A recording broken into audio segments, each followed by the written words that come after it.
This is Back Talk by Successful Black Parenting Magazine, the most listened to podcast for parents by parents.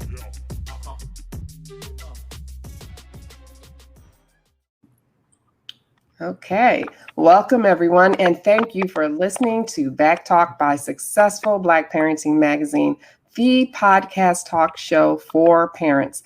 I'm Janice Robinson Celeste, your host and publisher of Successful Parenting Media. I want you to tell all of your friends and followers about the show. So go to our Facebook page for Successful Black Parenting and share the link with your followers right now and let people know you are joining us. Now, even better, if you can click the options and start a watch party, that would be so great. We love it when you do that. You can also comment on Facebook, and I will post the best comments live on air. And know that it can take a while for your questions to populate in the backstage area, so ask any questions early. Don't wait. All right. So our hashtag for the show is BackTalk. Now, September is Sickle Cell Awareness Month. This is a disease that is found mostly in the Black community, and roughly 2 million people carry the sickle cell trait. About 100,000 Americans live with sickle cell daily. And here to discuss it is Dr. Corey Hebert, who is the chief resident at the at Tulane University in New Orleans, chief resident of pediatrics at Tulane University. I want to get that right, in New Orleans, because that's a big deal. And he is also the chief medical officer at Dillard University. So welcome and thank you for joining us. Yes, I just wanted to make one thing clear. I was the chief resident. Okay. I was the first Black chief resident in the history of Tulane. But that was many moons ago when I had a lot more hair. So that was 20 plus years. Well, thank you for clarifying that. But that is an amazing, I think that's just great. So I'm so proud to know you and know that you were the first. It's all something about being the first, right? But please explain to our audience what exactly is going on, like when a person has sickle cell anemia. Okay, so let's just jump right into this, because Black people as a whole, we really think that there's a big cure for sickle cell and that it's no big deal anymore. Nobody's dying from it. Nobody's having problems with it. And that's just really not true. You heard the stats. You mentioned the stats earlier. And so when we start talking about, 100,000 people with this disease, we have to start thinking, wait a minute. That's a lot of people with a very serious debilitating disease that causes them to have bone pain almost every day, that causes them to have pneumonia, recurring pneumonias. Every time they get fever, they have to go to the hospital and get IV antibiotics and IV fluids. They have to get blood transfusions all the time. They're tired all the time. If their blood transfusions become too frequent, then they have to get iron treatment so they can get the iron out of their blood. They have strokes. They sometimes get addicted to morphine and OxyContin and all these types of these drugs that are so dangerous because of the bone pain. And when they get all these problems, they go to the hospital, and because nobody really knows how to treat them, because most doctors are white, then they treat them as drug seekers wanting morphine. They don't even understand the process because they didn't really learn about it in med school. And when we talk about the amount of people that have sickle cell trait, which we're going to talk about in a minute, we know 100,000 people have the disease, but 2 to 4 million have sickle cell trait, and you don't even know who you are. And if you don't know who you are, that's a real problem, because if one person has sickle cell trait and another person has sickle cell trait, one man, one woman, then they can come together and they have a baby. That baby can have the disease, and they didn't even know that they had the trait. And so you're going to make a baby that's going to have all these symptoms from a very young age and die early and have a miserable, really hard life. Now, don't get me wrong. If they have some people that have sickle cell disease and they, try to be as normal as possible. But if you ask them, is my life much more difficult because of this? Yes. And a lot of the times, they tend to die early. So, it's a horrible thing that is 100% preventable. It's 100% preventable, because if you knew you had the trait, and you know that your partner has the trait, you could either decide not to procreate with them, adopt a baby, or if you wanted to have a baby, that is your prerogative. But at the same time, you should be aware. All we're asking is you need to be aware. And how do they do that? Do they get tested prior to having a baby when you're thinking about having a baby? Is that what you suggest? Well, the real beauty of this is that when people ask me that question, I say, you don't have to be tested because you already are tested.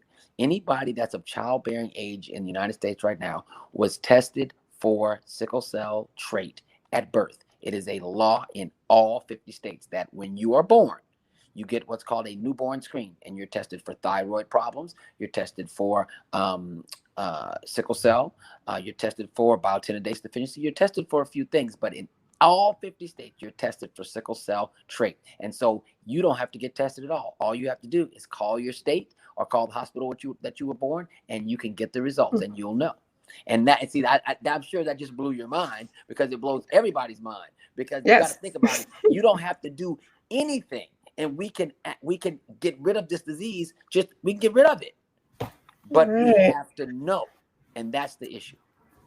Right. Education is key here, I would assume. Okay. Absolutely. So let's talk about the origins of this disease, because I was always told that it was an evolutionary process that protected Africans living in the area of Victoria Falls from mosquito-borne diseases like malaria. Is that right? Yes, that is the case. So let's think about what happens with sickle cell. The reason why we have it's called sickle cell. Most people don't even realize why it's called that.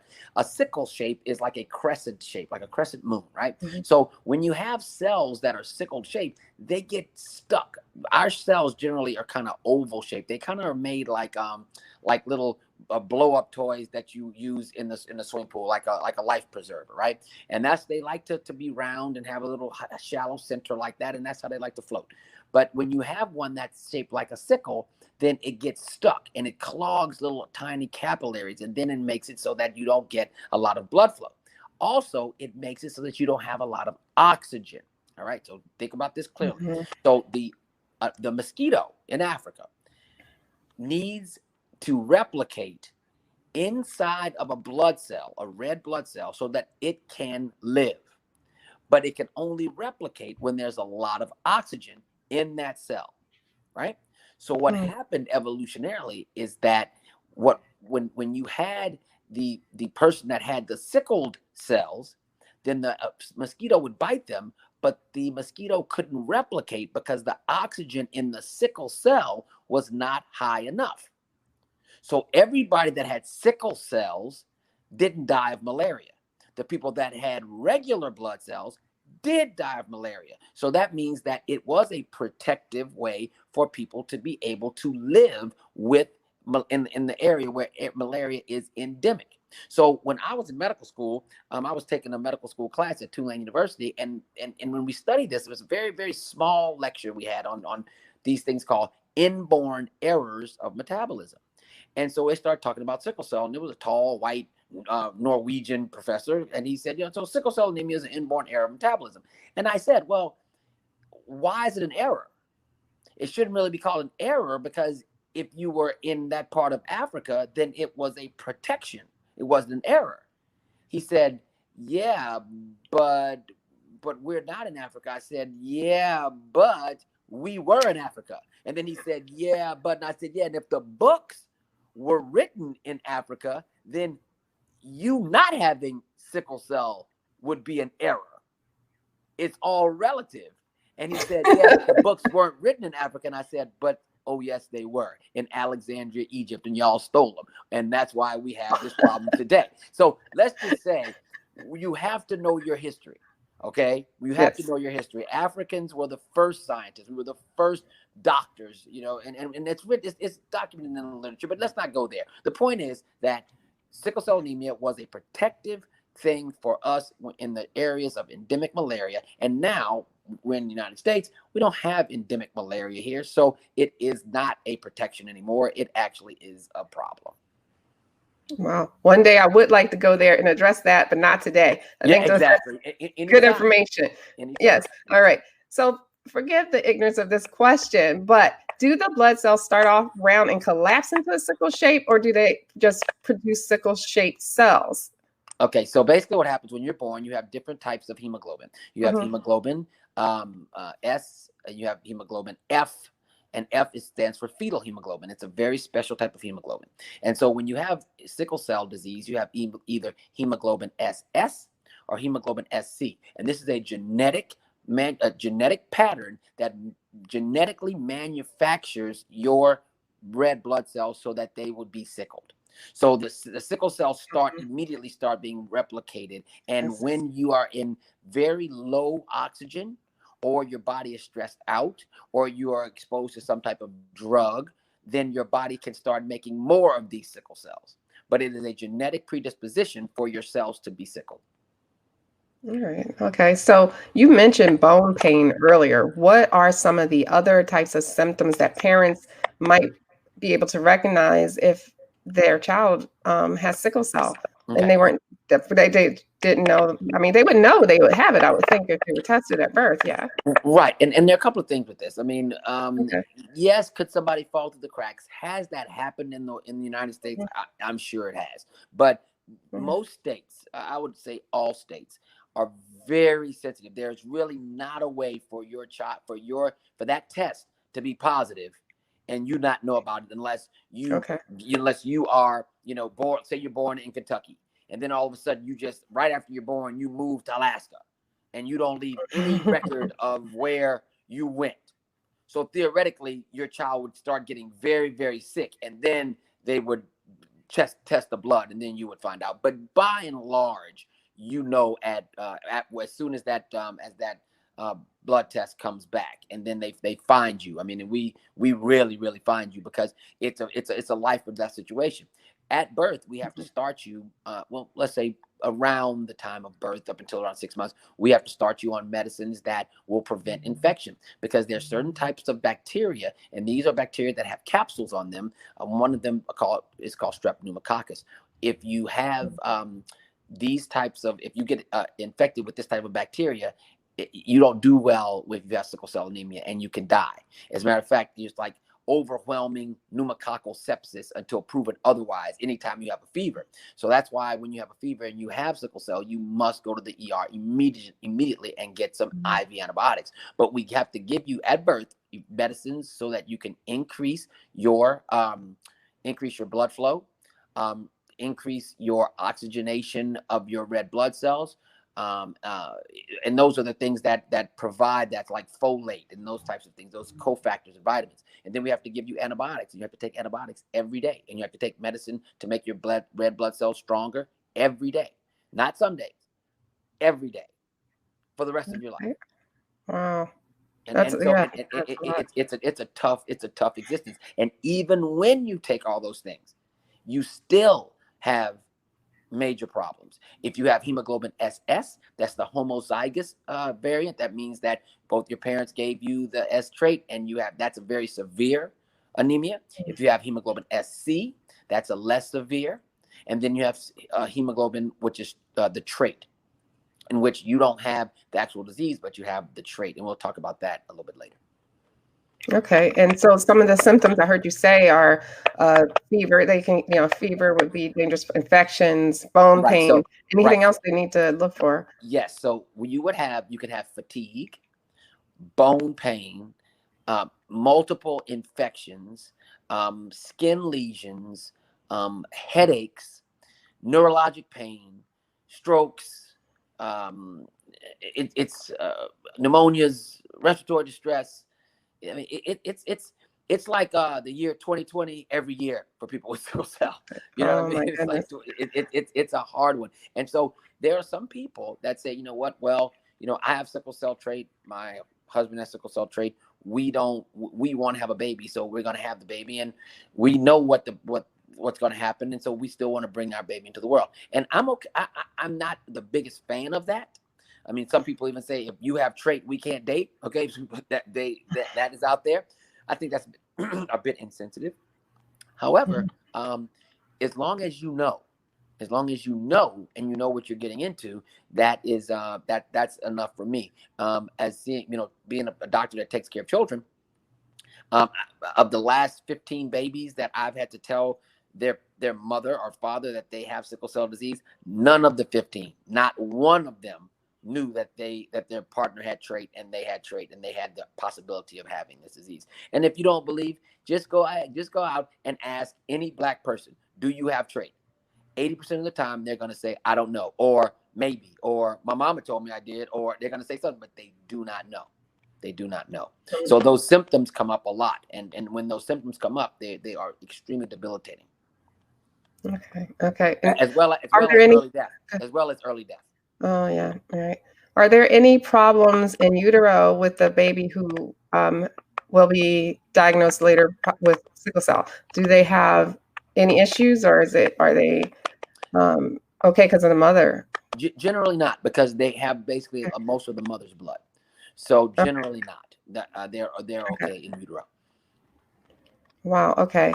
So let me ask you, I know you have a focus on this disease, and I mean, it's pretty obvious to me why, but what made you decide to focus on this in your part of your practice?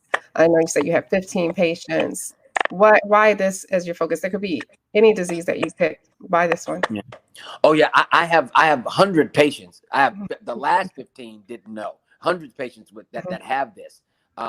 And not even untold numbers that have the trait. What made me start worrying about it more is because COVID-19 kind of derailed my craziness to go and just become rabid about it in the media, because I'm a medical journalist. So I'm the chief medical editor for NBC Television for the Gulf South. I had a segment on Dr. Oz show for a while. I'm a contributor to MSNBC. I'm on CNN all the time. The reason why I didn't go crazy is because I got caught up in COVID-19 trying to save lives that way. But right before that, we were rabid about this because people don't know. They just don't know. And when I tell a young mother that her child has sickle cell and she starts to cry, and then she says, I'm so upset, but there's a cure, so it'll be okay.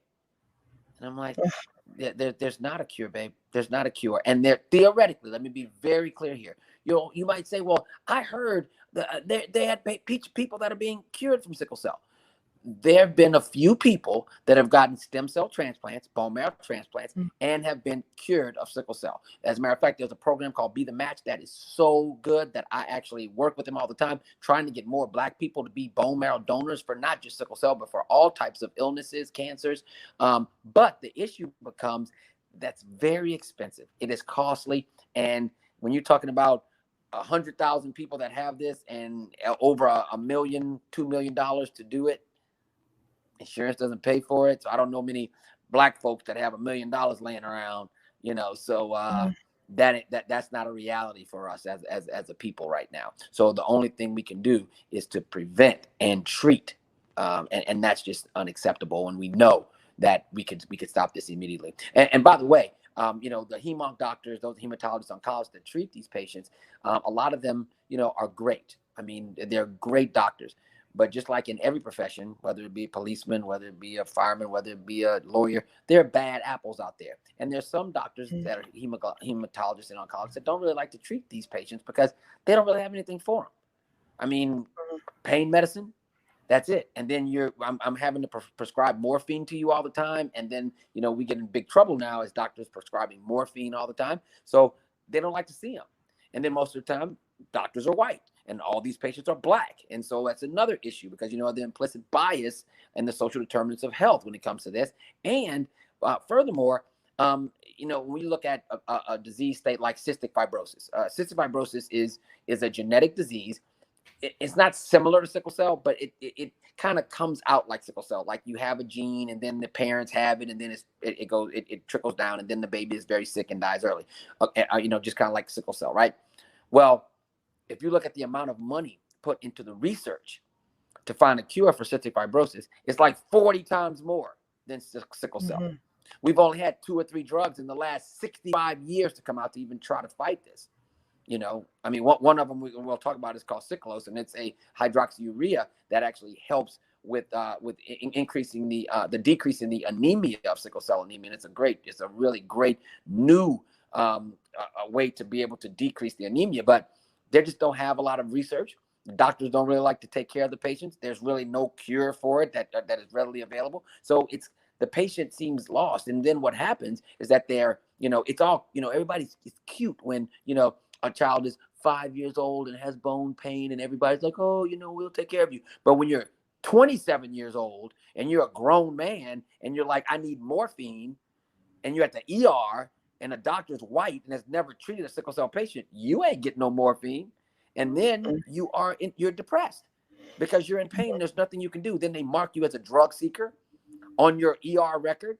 I mean, it is a disaster, and it's not fair. It is 100% not fair, and we have to do something as Black people about this. We must, because it is when we start talking about the social determinants of health, we have to talk about sickle cell disease, because it's been here and it ain't going anywhere until we as a people do something about it, because we can no longer expect white people to do something about it, because they don't, by and large, treat this disease or any disease that affects Black people the way that they treat white people. And it's not that I'm making this up. I'm not some kind of conspiracy theorist. The studies have been done. We had a study that came out recently that Black babies that are treated by white doctors die more often than if they were treated by Black doctors. It was on the cover of USA Today. If you're a Black man and you go to the ER and you have chest pain, you are not going to get the same treatment as a white man that goes to the ER with chest pain. And I didn't make that up. That study was done out of Harvard and several other institutions. So we can't even expect that a disease that is just affecting Black people is going to be any better. As a matter of fact, we expect it to be worse. Right. I'm going to get into treatments in a little bit, but how does having or how does COVID in general complicate things for people with sickle cell disease? We don't know. And that's what is very important about the data points, because when we start talking about who's getting the data, where's the data going, they had this big hubbub about, the CDC was getting the data. Now they changed it so the FDA got the data and it goes directly to the White House, and then they send it back to the CDC. And that's, I don't know why that they did that. I mean, I'm involved with all types of clinical trials. I'm doing a clinical trial right now for a treatment for COVID-19. I'm doing a clinical trial right now and a principal investigator for a vaccine. I'm very highly involved in African-American treatment of COVID-19. But what we don't know is COVID-19 is that when it kills you, it's a respiratory disease. Black people are dying in astronomical numbers and disproportionate numbers. So we think, why? Because we have high blood pressure, cytokine storm, diabetes, obesity, sure, all those things. But what about the fact that there are 4 million people with sickle cell trait out there, that if maybe the fact is they're the ones that are dying because they don't have enough, reserve in their lungs, and they are the ones that are dying, but we don't have the data points to know if the people that are dying that are Black have sickle cell trait. We just don't know, because half the people that are dying don't know if they have sickle cell trait because they never even looked. So all we need to do is look. Do you guys hear that? We need to look. You need to call. You need to find out right now if you have the sickle cell trait, especially if you're in childbearing years. You need to do that. It's very important. We'll make sure we make that point. Now, there are treatments, like you said, for sickle cell disease. Can you talk a little bit more about what parents can do if their children are suffering with this disease and how it works? Yes. So basically, we know that you should take antibiotics to treat these certain types of bacteria, and that will prevent you from getting infection and dying from that. We know that there are exchange transfusions, and those are when you take the bad blood out and put the good blood in, and take bad blood out and put the good blood in. We can do that. There are just blood transfusions where we give you blood because your blood level is so low. Those are things that happen. We give you medicines like folate. Folate is a precursor, so it helps with the red blood cell process. And there's something that's the latest thing that has come out, which is called a hydroxyurea. And the hydroxyurea, this brand is called Cyclose, and Cyclose is a medicine that also aids in the ability for the red blood cell to replicate and to decrease the anemia. We know that when you decrease the anemia of sickle cell anemia, then it actually makes it so that you feel better. You don't have a lot of the complications. But a lot of doctors, once again, don't take care of sickle cell patients. They don't know that there's a medicine like Cyclose out there. They don't know. They don't ask the questions, because basically all they want to do is just, get people out of the office sometimes. And I'm not trying to be a jerk about it by saying that doctors are not good, because doctors are good. It's just that doctors are human beings as well. And if I can't help you except throw pain medicine at you, then it's kind of tough. And so, and if I also know that there hasn't been a medicine in 65 years, basically, that has come on the market, then and I'm working in rural Illinois, how would I even know that there's other medicines out there? So the hydroxyurea medicine, sometimes it's been, touted as not the best because it was hard to administer, or you couldn't titrate the dose appropriately. But that's why Cyclos is a medicine that way you can titrate the dose very, very closely, so you can get a very, very accurate dose, so you can decrease the anemia and get on with your life. It's very important to decrease that anemia, and people just have to know about this stuff. I mean, right now, 30 years ago, somebody could ask you, "Hey, man, what's the capital of Montana?" I don't know, and that was it, right? You go to the encyclopedia. But now you have that in the palm of your hand. If somebody asks you a question, there's never a reason. I don't know. It's not an option for anything.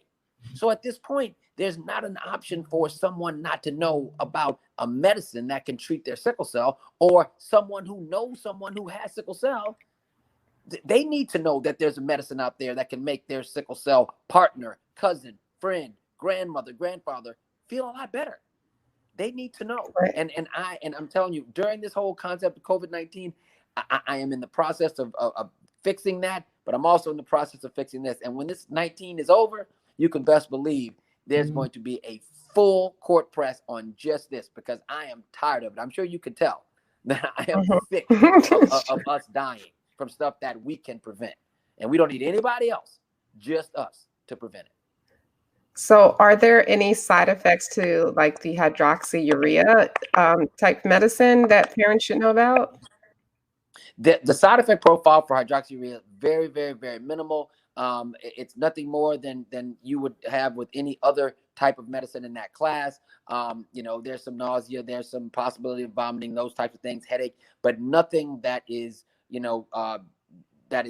outlandish that you would even be considered, that would be considered bad. And in the relationship of a risk-benefit ratio, you have to realize that if you are talking about having anemia and pneumonia and bone pain and morphine addiction and I said bone pain and pneumonias and infections, then the side effect profile is very minimal compared to the things that you would get if you don't increase your oxygen carrying capacity of your blood.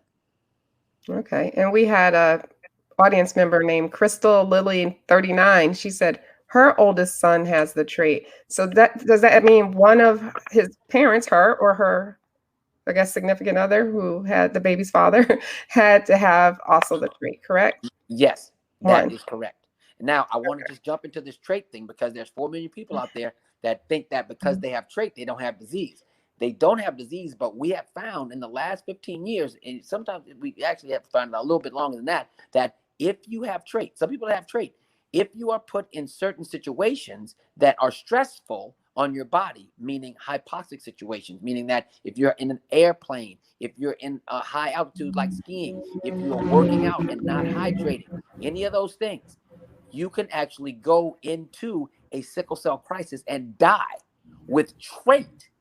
Right. So this is really very scary. Okay. Now, and this is so important because it's so serious that if say her son wants to play NCAA Division 1, 2, or 3 football or basketball or baseball, when they find out he has trait, he has to undergo a whole other battery of tests as policy by the NCAA to play sports, because 15 black men have died on the football field in the last few years from trait, from sickle cell trait. Now you say, well, why is that? Why don't they die in the games? Why are they dying in practice? Because in football, you run and stop and run and stop and run and stop during the game.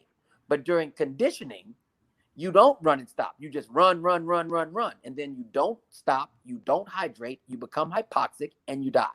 So anybody out there with trait, that's why I'm saying this is so important. It's not just 100,000 people with sickle cell disease. It's the 4 million black people out there with trait that could die from trait, let alone have a partner with trait and produce a baby with sickle cell disease.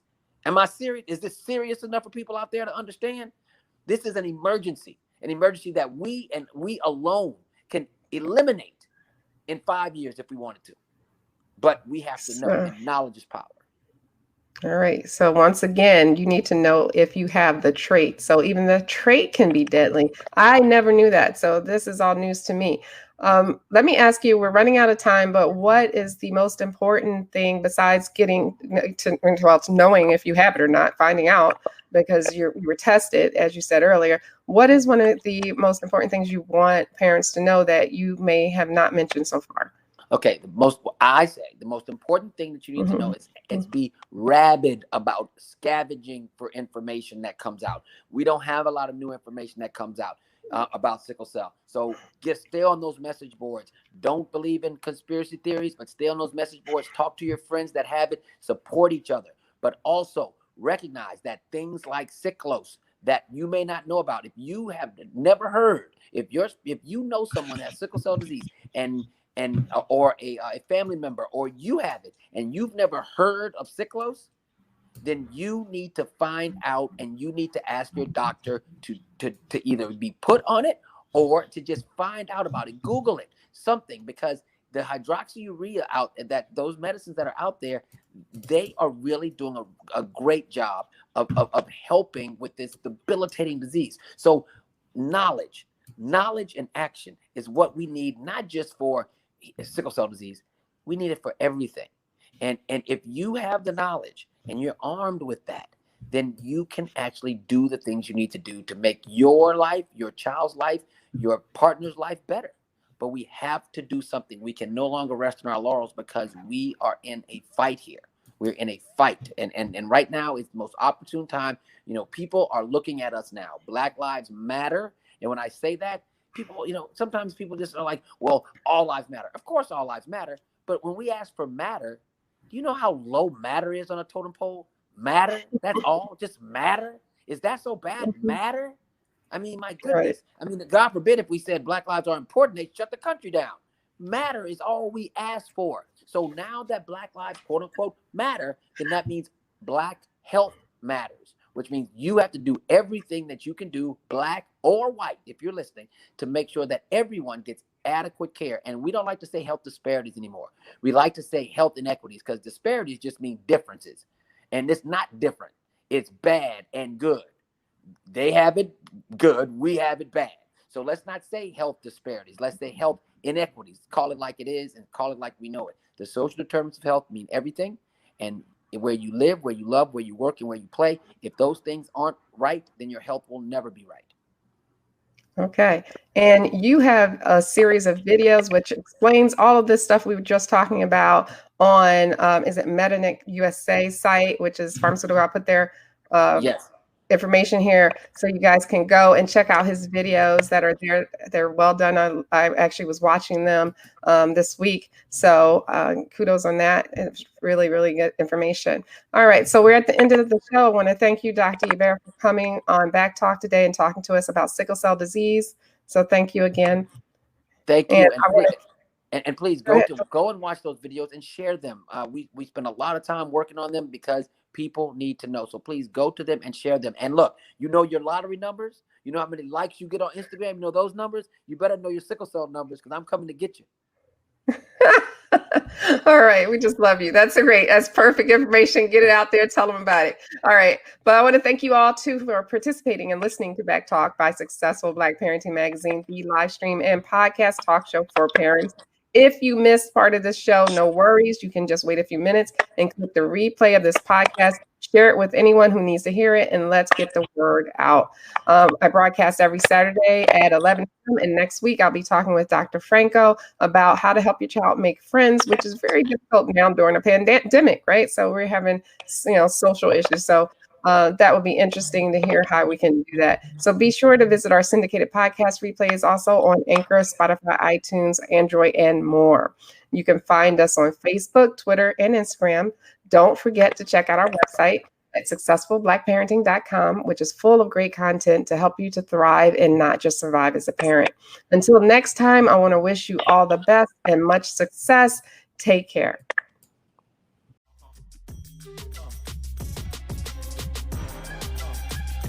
Thanks for tuning in to Back Talk by Successful Black Parenting Magazine. We'll see you soon.